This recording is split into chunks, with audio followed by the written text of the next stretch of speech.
Ian now. So the last advisory at 4 a.m. when it came out, it has been upgraded to a hurricane. Winds are at 75 miles an hour, so we're still at Category 1 status or minimal hurricane, moving northwest at about 14 miles per hour. And it's getting a little better organized. You can see most of the convection is kind of on the north side of the storm right now, but it is expected to continue to rapidly intensify here over the next day or two as it continues to move toward the western tip of Cuba. It's in a really good, favorable environment for that strengthening to happen. We've got really warm waters down here into the Caribbean.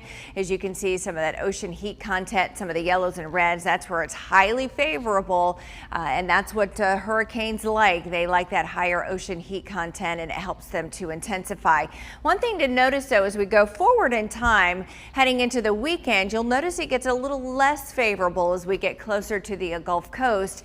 And the official track does reflect that. It looks like it will undergo at least some weakening as it approaches the Gulf Coast.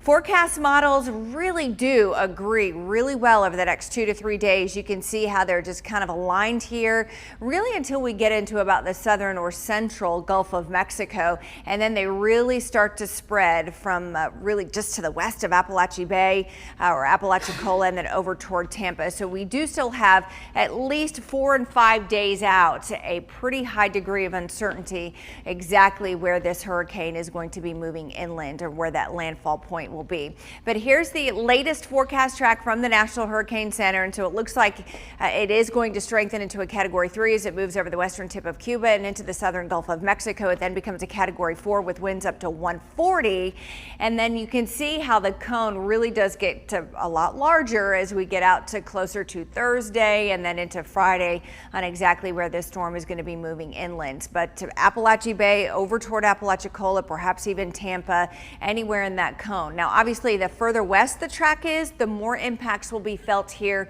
in central Alabama. Let me show you a couple of the forecast models. So this is the European model, and you'll notice how it kind of hugs the coast and then actually takes it into Apalachee Bay. This is Friday afternoon, and you can start to see some of these tropical showers on the west side of the storm rotating into areas along and east of I-65 for Friday evening. So that could certainly have an impact on some of our Friday night games. And then heading into Saturday morning, you can see some more of those heavier downpours start to rotate into the area during the day on Saturday. It's almost like the European model, once the storm moves inland, shifts it a little bit further west. And so if that does verify, then we could certainly see a little more rain here in central and east Alabama. GFS model actually continues to kind of move it away from the state. So this indicates less rain for us. So let's talk about some of the local impacts. Starting on Thursday, well, I don't think we'll see any rain from Ian. Winds will certainly start to pick up and become rather gusty on the order of 15 to 25 miles an hour. Friday, windy, some tropical downpours mainly in the eastern counties, and then Friday night into Saturday, we could see even some heavier tropical downpours. I still think mainly the eastern half of the state, but winds will likely stay elevated both Saturday and probably to a lesser extent on Sunday. Again, this is our best guess right now. Any shift in the track to the east will obviously mean fewer impacts for us here in central Alabama.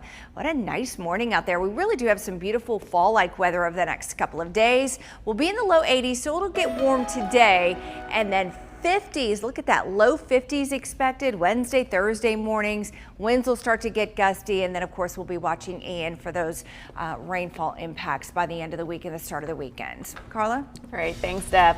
Bouncing